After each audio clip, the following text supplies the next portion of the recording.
आप जो सवाल कर रहे हैं उसका जवाब भी आप ही दे रहे हैं। तृणमूल कांग्रेस का ये कहना था कि अगर आप प्रिंसिपल्ड डिसीजन लेते हैं तो आपको रिजाइन करके री इलेक्ट होना चाहिए, तो वही हुआ। अब ये तो नहीं हो सकता कि चित भी मेरी और पट भी मेरी। आप 15 दिन पहले कुछ और कह रहे थे, आज आप फेसबुक में कुछ और लिख रहे हैं, तो इनके बीच में कंफ्यूजन है। होता है जब किसी का इतना बड़ा क्राइसिस चलता है तो सुबह कुछ रात को कुछ बोलना पड़ता है। सो मुझे कोई फर्क नहीं पड़ता, मुझे किसी से सर्टिफिकेट की ज़रूरत नहीं है। अभी जैसे कि आपने कल डबल इंजन सरकार की भी बात की, जी किस तरह से बंगाल में अच्छे डेवलपमेंट वर्क होंगे आगे चल के, जैसे बाकी जगह पे हुए हैं। तो आप ही के कलीग हैं सौगतदा, उनका कहना ये है कि ये तो उनके बीच में इस तरह की डील ही हुई थी कि बीजेपी में आएंगे, उसके बाद में डबल इंजन सरकार की तारीफ करेंगे, मोदी सरकार मोदी जी की तारीफ करेंगे और टीएमसी के बारे में इधर उधर की बातें करेंगे। देखिए, शागोती जी बहुत सीनियर पार्लियामेंट्रियन है, मेरे पिताजी के टाइम से वो पॉलिटिक्स कर रहे हैं। बंगाल में क्या हुआ, जो प्रचार चला लोकसभा से, टीएमसी ने कहा कि बंगाल में उन्नति इसलिए नहीं हो रही है क्योंकि हमको सरकार से, भारत सरकार से हमको पैसा नहीं मिल रहा। तो ये मैसेज जनता के बीच में गया कि आपको शायद महीने में 1200 रुपये मिल जाए या 800 रुपये, जो भी था लखीर भंडार करने में से, पर प्रगति नहीं हो सकती। तो ये बैकफायर हो गया। जो बॉन्चना बॉन्चना वो बोलते थे ना, लोगों को लगा कि अगर कलकत्ता में मेट्रो कंप्लीट करना है, अगर इंडो बांग्लादेश का बॉर्डर में आपने बाउंड्री जो वायरिंग करना है, अगर आपको इंडस्ट्री लाना है, तो तृणमूल नहीं ला सकती। ये संवाद बीजेपी ने नहीं दिया, ये संवाद तृणमूल ने आम जनता को दिया। ये बैकफायर कर गया। देखिए ना, लोकसभा और विधानसभा के बीच में सिर्फ 2 साल का अंतर था, पूरा गेम पलट गया। आप एसआईआर की बात कर सकते हैं, पर फैक्ट इज उनका मैसेजिंग बैकफायर हो गया। यही तय है। और मैं बार बार कह रही हूं कि किसी को बुरा लग सकता है सुनने में, पर जो नीचे के लेवल में, गली गली में, वार्ड वार्ड में, गांव गांव में जो भ्रष्टाचार हुआ, आप टीवी पे कह सकते हैं दीदी सॉफ्ट, पर जो एक सेटलमेंट ऑफिस में जाके जिसको 5 लाख रुपए देना पड़ रहा है जमीन ट्रांसफर करने के लिए, जिसको एक बिल्डिंग बनाने में लेबर सिर्फ आईएनटीटीयू से लेना पड़ रहा है, उसको तो आप नहीं बोल सकते दीदी सॉफ्ट। वो तो अपनी जेब से घूस दे रहा है ना। सो देखिए, इफ अगर जनता के ऊपर आप अत्याचार करेंगे तो यू कैनॉट से दीदी सॉफ्ट। आपको जनता को जाके समझाना पड़ेगा। ये टीवी पे अच्छा लगता है, लटेंस दिल्ली में ये अच्छा लगता है सुनने में, पर आप गांव में जाके ये नहीं बोल सकते। अभी जो कंडीशन है टीएमसी ममता कैंप की बात करें, कालीघाट कैंप की, तो वहाँ पे बड़े लीडर्स काफ़ी कम नज़र आ रहे हैं। धीरे धीरे करके सबने अपना रास्ता बाहर का ले लिया, बागी हो गए। 20 एमपीज जो है एनसीपीआई में चले गए, एमएलएस की पूरी टीम अलग हो गई, एलओपी दूसरे बन गए। ये जो फेज पूरा है, इसे आप कैसे देखते हैं?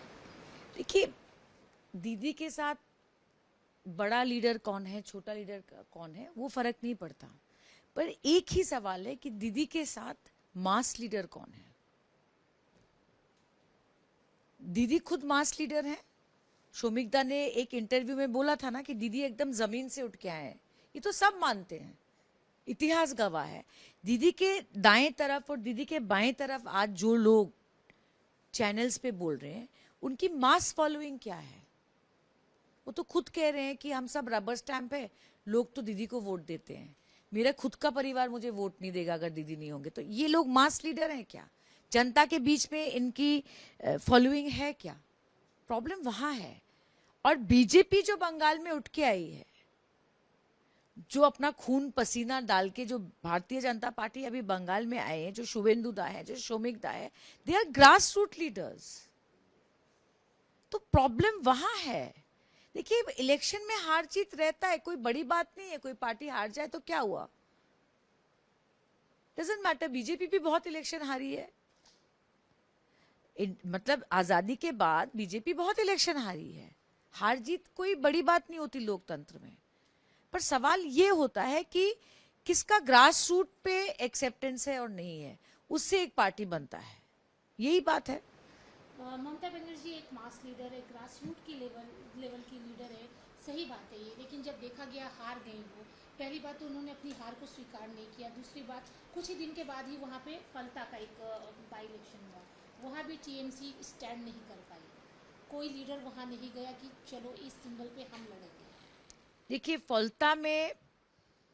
फलता एक ऐसा सीट है जिसने भर के तृणमूल को वोट दिया अतीत में।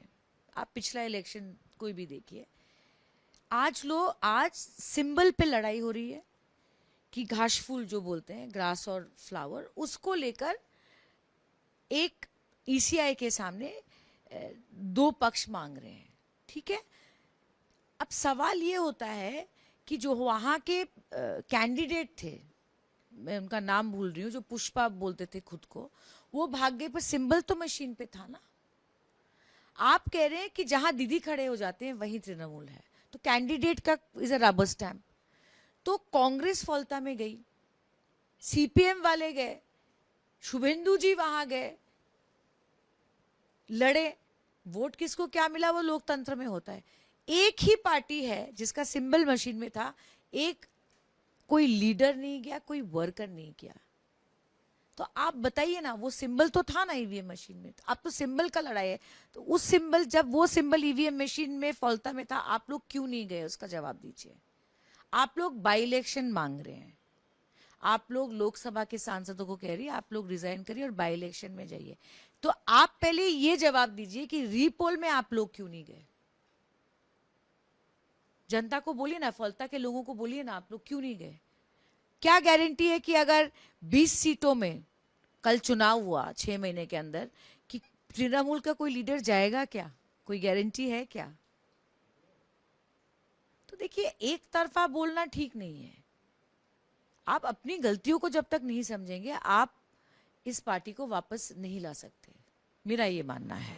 अभिषेक बनर्जी की बात करें तो इलेक्शन के टाइम में कुछ उनकी बयानबाजियाँ थी जिसको लेकर कोर्ट केस चल रहा है। वॉइस टेस्टिंग की भी बात हुई, आज हाई कोर्ट ने भी बोल दिया कि आपके कहने पर ही प्रोटेक्शन आपको पूरा दिया गया, फिर भी आप वॉइस टेस्टिंग के लिए टाइम टू टाइम जा नहीं रहे। अल्टीमेटम दे दिया गया कि आपको उस दिन जाना ही पड़ेगा, क्योंकि आपको प्रोटेक्शन दिया, अगर आप नहीं गए तो हो सकता है कि प्रोटेक्शन वापस भी ले लिया। तो अभिषेक बनर्जी का जो ये रवैया है कि कोर्ट के कहने के बाद भी वो जा नहीं रहे हैं, डेट पर डेट आई जा रही है, इस पर क्या बोलेंगे। देखिए, यहाँ पर एक कॉन्ट्रडिक्शन है। अगर कोई नेता बोलता है आई विल नॉट बाउ, बार बारी ट्विटर पे बोलते हैं, टीवी पे बोलते हैं, अच्छी बात है, क्योंकि तृणमूल के वर्कर का उनकी हिम्मत बढ़ती है कि भाई नेता कह रहे हैं आई विल नॉट बाउ। तो पहला सवाल ये है कि फलता तो डायमंड हार्बर में है, तो आप तो वहां एक कदम भी नहीं रखे रीपोल में, तो वो तो बाउइंग ही हो गया ना। जो लोग आपको इतना वोट देते थे, आप कहते थे अमित शाह के बाद मेरा सबसे बड़ा मार्जिन है देश में, आप वहीं तो बाउ कर गए। मैं विनम्रता से कह रही हूं। आप कहते हैं चाहे मुझे जेल में डाल दे, चाहे मेरा सर फोड़ दे, चाहे मुझे अंडा मारे, आई विल नॉट बाउ। तो आप फलता में क्यों नहीं गए, यू बाउड ना।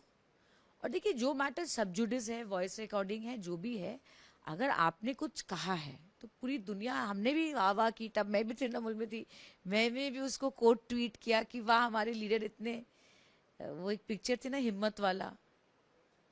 तो अभी वो क्यों नहीं जा रहे हैं वॉइस रिकॉर्डिंग के लिए, मैं तो नहीं कह सकती, इट्स अ सब जुडिस मैटर। आदि आपने जब टीएमसी ज्वाइन किया था और अभी जब आप टीएमसी में नहीं हैं, बीजेपी में, बीजेपी को एक बार के लिए साइड रखते हैं, सिर्फ टीएमसी की बात करते हैं, तब और अब में कितना अंतर आपको दिखा कि ये सोचकर मैं आई थी और ये हो गया। देखिए, तृणमूल कांग्रेस 15 साल बंगाल में रही, ठीक है, तो एंटी इनकम्बेंसी तो रहेगा। देखिए, हर सरकार का एक एंटी इनकम्बेंसी रहता है, पर 4 तारीख के बाद जो तथ्य बाहर आए कि क्यों लोग हट रहे हैं, एक अजीबोगरीब सिचुएशन है। आज आप ही कह रहे हैं कि तृणमूल में इतने फैक्शंस है, एक कुणाल दा का फैक्शन है, एक रितो जी का फैक्शन है, एक काकोली दी के साथ एक लोकसभा में फैक्शन है, जो लोग कालीघाट में आज भी दीदी के साथ है वो एक फैक्शन है ना, फैक्शंस है। सब लोग ऑन रिकॉर्ड कह रहे हैं कि तृणमूल में भ्रष्टाचार था। कह रहे हैं ना कि ये लोग तो गद्दार है, इन्होंने हॉर्स ट्रेडिंग के, मतलब हमारा शुद्धिकरण हो रहा है। मतलब आप खुद ऑन रिकॉर्ड कह रहे हैं कि हम करप्ट थे। ठीक है, अगर आप सदन में कह रहे हैं कि ये लोग रेपिस्ट हैं, तो आप कह रहे हैं तृणमूल में रेपिस्ट थे। आप कह रहे हैं कि इनके ऊपर केसेस हैं, ये डर के चले गए हैं बीजेपी में। इसका मतलब किस चीज का केस है? आप बार बार करप्शन की बात कर रहे हैं ऑन रिकॉर्ड। मैंने कहीं नहीं कहा, सुना है आपने? मैंने तो 10 तारीख को छोड़ा, 10 जून को छोड़ा, आपने सुना है मैंने कहीं कहा है? कल पहली बार कहा, क्योंकि 4 तारीख के बाद जो शुरू हुआ, दूध का दूध और पानी का पानी हो गया। और मुझे करप्शन के बारे में जो सुनने को मिला वो टीएमसी के लोग ही कह रहे हैं। 4 फैक्शंस है पर एक कंसेंसस है, सब कहते हैं तृणमूल भ्रष्टाचार थी। ये मैं नहीं कह रही हूं। आज भी ममता दीदी के पास बैंक अकाउंट में सिर्फ 15 लाख रुपए हैं, 2 कमरे के घर में रहती हैं, पर उनके जितने शिष्य हैं वो लोग चीख चीख के, चिल्ला चिल्ला के कह रहे हैं कि तृणमूल भ्रष्टाचार है। मैंने नहीं कहा। आपके पास आप एएनआई ये सब है रिकॉर्ड पे। सही है कि नहीं? मैं ठीक बोल रही हूँ? तो जब भ्रष्टाचार होता है तकलीफ किसको होती है? आम आदमी को होती है। वो भी तो सुन रहे हैं। यही बात है। पार्टी जानती थी कि टीएमसी में भ्रष्ट है। ये मैं नहीं कह रही हूँ, ये तो वो लोग कह रहे हैं। जानती थी कि भ्रष्ट है, लेकिन ये बोला जा रहा है निकलने के बाद। लाइक अगर महुआ भी आज बोल रही है कि डर के जा रहे हैं, तो इसका मतलब कि उन्हें भी पता था कि कोई ना कोई यहाँ चोर है, लेकिन तब चुप थे, अब बोल रहे हैं। एक चीज मैं आपको बोलती हूँ, अगर आप कालीघाट के साथ है तो आप दूध के दूल्हे हैं। जिस दिन आप एनसीपीआई में चले गए या आप रितो के साथ चले गए, आप चोर बन गए, लाइक बॉबी हकीम को ये लोग बोल रहे हैं। तो इनका तो इनके लिस्ट में जो लोग हैं जो कालीघाट के साथ है, मैं एक हाइपोथेटिकल सिचुएशन देती हूँ। लेट्स से रितो के ग्रुप को, जिनको कालीघाट चोर कह रहे हैं, दीदी कह रहे हैं वापस आइए। कहा कि नहीं फेसबुक में? आप देखिए, घर वापस ही करिए। तो जो लोग इतना बोल रहे हैं वो एक ट्वीट कर दें कि जो ऋतुव्रतो के साथ है, जो लोकसभा में 20 सांसद है, हम उनको वापस नहीं लेंगे, ये लोग चोर है। तो एक मैं 24 घंटे का टाइम दे रही हूँ, एकदम ट्विटर में बोल दे कि हम इनको वापस नहीं लेंगे। बोल दे, क्योंकि दीदी ने तो बोल रहे हैं वो उनको वापस लेंगे। मैं नहीं बोल रही हूँ, ये मैं सब ऑन रिकॉर्ड की बात कर रही हूँ। आप ट्विटर पे बहुत कुछ बोल रहे हैं, the cacophony is very high on Twitter. तो आप एक ट्वीट करके 24 घंटे में बोल दीजिए जो 20 सांसद गए हैं और पता नहीं कितने एमएलए जीतो, उनको हम वापस नहीं लेंगे। एक ट्वीट कर दीजिए। दीदी तो बोल रही है कि आप लोग यही तो मैं कह रही हूँ। कालीघाट के जो लाइक महुआ हुई, वो चिल्ला चिल्ला के बोल रही है कि हम सीना हमारा वो कर लीजिए, हम मर जाएंगे, गला काट लेंगे, पर बीजेपी में नहीं जाएंगे। नहीं, वो बात वो छोड़ दीजिए। मैं सिर्फ ये कह रही हूँ कि आप लोग फेसबुक और ट्विटर पे बोल दीजिए कि दीदी ने बोला घर वापसी होनी चाहिए, पर हम इनको नहीं लेंगे क्योंकि ये लोग चोर हैं, ये लोग गद्दार हैं, इनको हम वापस नहीं लेंगे। इलेक्टेड एमएलएज और इलेक्टेड एमपीज को ट्वीट करके उनको बोलिए ना ट्वीट करने के लिए, क्योंकि कल उनको फिर वो क्या कहते हैं, समरसॉल्ट लेना पड़ेगा अगर हुआ तो। पॉलिटिक्स में कुछ भी हो सकता है। ऋतुव्रत की बात करते हैं। उन्हें जब पता चला कि सुष्मिता भी बीजेपी में जाने वाली है, उन्होंने यही कहा निजी उनका फैसला है, बट रिश्ते वो भले ही हमारे ऑपोजिट पार्टी के साथ हो, हमारे खिलाफ कुछ बोले, बट निजी रिश्ता बना रहेगा। आप क्या बोलेंगे इसे लेकर? तो निजी रिश्ता तो कालीघाट के एमपीज बोल रहे, शुभेंदु दा तो मेरे बहुत अच्छे रिश्ते में है, तो रितो भी ऐसा ही बोल रही कि Sushmita Dev is my friend. लेकिन कालीघाट वाले लोग नहीं बोल रहे हैं। क्यों? वो तो कह रही है मुख्यमंत्री मेरे दोस्त हैं बंगाल के, मेरा बहुत अच्छा रिश्ता है। तो रितो भी बोल रही है सुष्मिता देव के साथ मेरा अच्छा रिश्ता है, क्या गलत है? आखिरी सवाल, बंगाल पॉलिटिक्स को लेकर क्या बोलेंगे? आप यहाँ पे रहे हैं काफी दिन तक, टीएमसी के साथ ही रहे, पोजीशन में थी। मैं सिर्फ देखिए इतना बोलूँगी, मैं बंगाल की जनता को एकदम हाथ जोड़ करके निवेदन करती हूँ कि प्राइम मिनिस्टर मोदी जी को और शुभेंदु जी को आप लोग थोड़ा टाइम दीजिए, आप लोगों को अंतर समझ आएगा। You will see the difference in Bengal, जो हमने आसाम में देखा है, जो हमने त्रिपुरा में देखा है। सिर्फ वक्त की बात है। आप देखेंगे कि बंगाल का चेहरा भारतीय जनता पार्टी बदल देगी। चाहे मेट्रो हो, चाहे सड़कें हो, चाहे इंफ्रास्ट्रक्चर हो, चाहे इंडस्ट्री हो, आप सिर्फ उनको थोड़ा वक्त दीजिए। मैं सिर्फ यही निवेदन करूंगी बंगाल की जनता से।